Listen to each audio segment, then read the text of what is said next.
দৃশ্য আঁকানোর জন্য অবশ্যই কৌশল অবলম্বন করতে হবে, আর কৌশল অবলম্বন করতে পারলেই কঠিন দৃশ্য সহজ হয়ে যায়। দেখো, প্রথমেই আমরা আর্ট পেপারের একদমই মাঝ বরাবর সোজা একটা দাগ টেনে নিলাম। এখন এইখান থেকে ধরে দেখো ওপরের দিকে নিয়ে যাব এবং এই ওপর থেকে ধরে আবারও নিচের সাইডে নিয়ে আসলাম। আবারও এই যে মাঝখান থেকে ধরে আবারও ওপরের সাইডে নিয়ে যাব এবং ওপর থেকে ধরে আবারও নিচের সাইডে নিয়ে আসলাম। দেখো, দুই পাশে দুটো পাহাড় তৈরি হলো। এই পাহাড়ের মাঝখানে আমরা একটা ঝর্ণা আঁকাবো। এই জন্য দেখো এইটা মুছে ফেলতে হবে। রাবার দিয়ে আমি মুছে দিলাম। এরপরে এইখানে একটা ঢেউ কেটে হবে।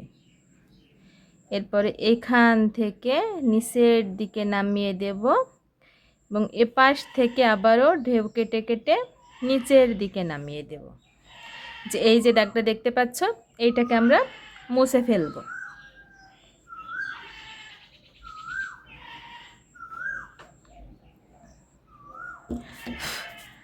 মুছে ফেললাম। দেখতে থাকো এবং শিখতে থাকো। এবং এই যে এখানে যে ঝর্ণার পানিটা পড়ছে, এই জন্য দেখো আমরা কিছু রাউন্ড করে করে পানির ডিটেলস এঁকে দেব। এখানে আমরা ঝর্ণার পানিটা এঁকে দিচ্ছি দাগ টেনে টেনে। দেখো, মনে হচ্ছে যে ওপর থেকে ঝর্ণা নিচে পড়ছে। আর এইখানে আমরা একটা সূর্য এঁকে দেব। এই জন্য দেখো একটা অর্ধবৃত্ত করলাম এবং একটা দাগ ছোট, একটা বড়, একটা ছোট দাগ, একটা বড় দাগ, এভাবে সূর্যের রশ্মিটাও এঁকে ফেললাম। আমাদের ওপরের কাজ কমপ্লিট। এখন আমরা নিচের কাজ করব। নিচের কাজ করার জন্য দেখো এই পাশে আমরা একটা ঘর আঁকাবো। এই জন্য এইখানে একটা আমি উল্টো ভি এঁকে নেব। দেখো, একটা উল্টো ভি এঁকে নিয়েছি। এই দাগটার মতন এই পাশে আমি আরও একটা বাঁকা দাগ টানব।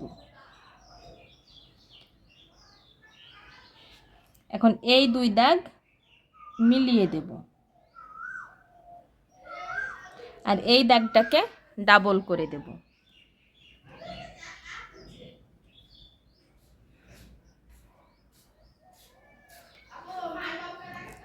এই যে তারপরে এটা এই দুটো মিলে দিলাম। দেখো, চালাটা খুব সুন্দরভাবে তৈরি হলো ঘরের। এখন আমরা এই চালাই থেকে মোট 3টা খুঁটি বের করব। মাথায় রাখবে এই মাঝের খুঁটিটা সবচাইতে বড় করবে আর দুই পাশের খুঁটি একটু ছোট করবে। আমি খুঁটিগুলা স্কেল দিয়ে টেনে দিই, দেখো, তাহলে দাগগুলো সোজা হবে।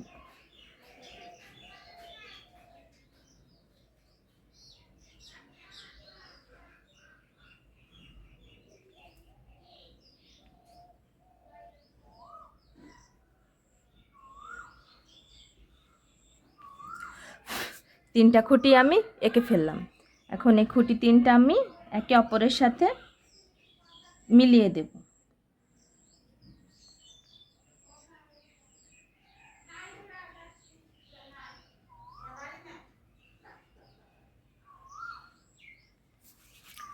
সুন্দর একটা ঘর তৈরি হলো। এই ঘরের জানালা দরজা আঁকাবো। তার আগে চলো ঘরের পিছনে একটা গাছ এঁকে নিই।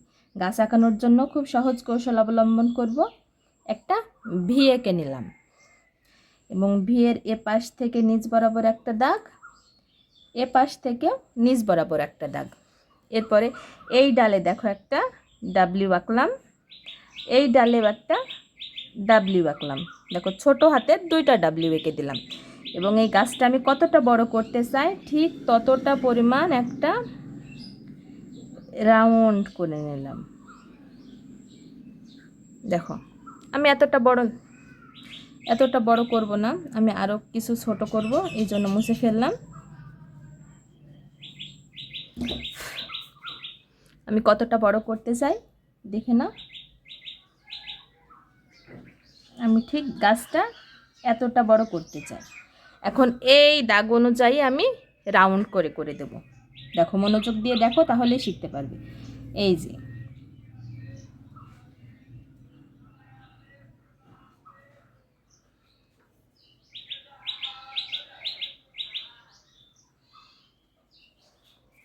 এরপরে আমি এই যে রাউন্ড করেছিলাম যে দাগগুলো, সেগুলো আমি মুছে ফেলবো রাবার দিয়ে। মনোযোগ দিয়ে যদি তোমরা দেখো তাহলেই শিখতে পারবে। আর এই যে পাহাড়ের যে প্রথমে পাহাড় এঁকেছিলাম, পাহাড়ের এই দাগটাও গাছের মাঝখানে পড়েছে, তাই এই দাগটাকেও আমরা রাবার দিয়ে মুছে ফেলব।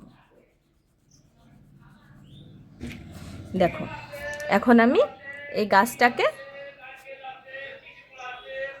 গাঢ় করে ফেলবো, রুলের কালি দিয়ে গাঢ় করে দেব।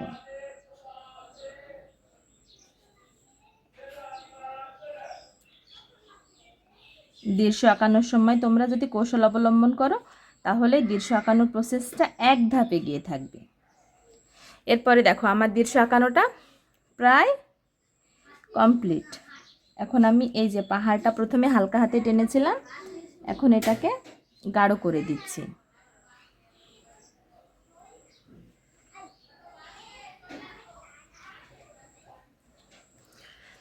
এরপরে আমরা এই যে ঘরের জানালা দরজা আঁকাবো, তার আগে চলো পাড়ের অংশ এটাকে নিই। এই যে ঘরটা একটা পাড়ের অংশ, পাড়ে অবস্থিত, সেটা এঁকে দিই।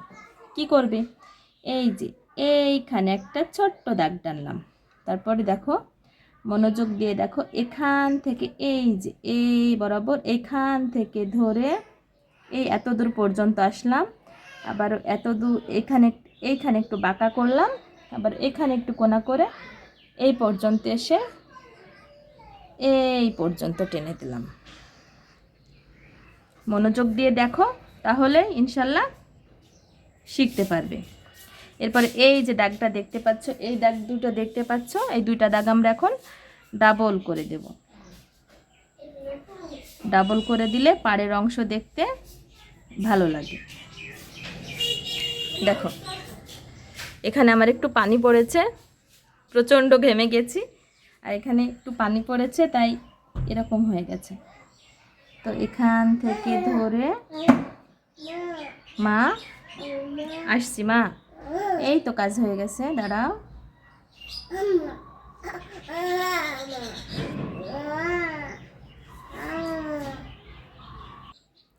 দেখো আমার পাড়ের অংশ টাকানো কমপ্লিট হয়ে গেল। এখন আমি এই যে নদীতে কিছু পানি অ্যাড করে দেব। এই যে দেখো একটু বাঁকা করছি আর পানি এঁকে দিচ্ছি। তো আমি বাংলাদেশের মেহেরপুর জেলায় থেকে বলছি, আমার নাম হাসনা বানু। তোমরা কোন জেলায় থেকে, কে কোথায় থেকে আমার এই ভিডিওটা দেখছো অবশ্যই কমেন্ট করে জানিও। আর আমার পরবর্তী ভিডিও পাওয়ার জন্য অবশ্যই চ্যানেলটাকে সাবস্ক্রাইব করে রেখো, তাহলে খুব সহজে আমার পরবর্তী ভিডিওটা তোমার কাছে পৌঁছে যাবে। আর আমার এই ভিডিওটা দেখতে তোমাদের কেমন লাগছে সেটাও অবশ্যই কমেন্টে জানিয়ে দিও। এই যে আমি পানিটা এঁকে দিলাম। এখন আমরা এই যে নদীর এই যে দূরের গাছপালাটা চাইলে এঁকে দিতে পারো তোমরা। এই যে ছোট বড় রাউন্ড করবে, ঠিক আছে? এই যে একটা ছোট রাউন্ড, একটা বড় রাউন্ড। দেখো এখান থেকে শিখো আবার, যে ছোট বড়, ছোট বড়, দুই তিনটা ছোট একটা বড়, এভাবে ছোট বড় রাউন্ড করে দিলে দূরের গাছপালাটাও কমপ্লিট হয়ে যায়। এরপরে আমরা ঘরের জানালা দরজা আঁকাবো। তার আগে চলো এখানে কিছু ডিটেলস করে দিই।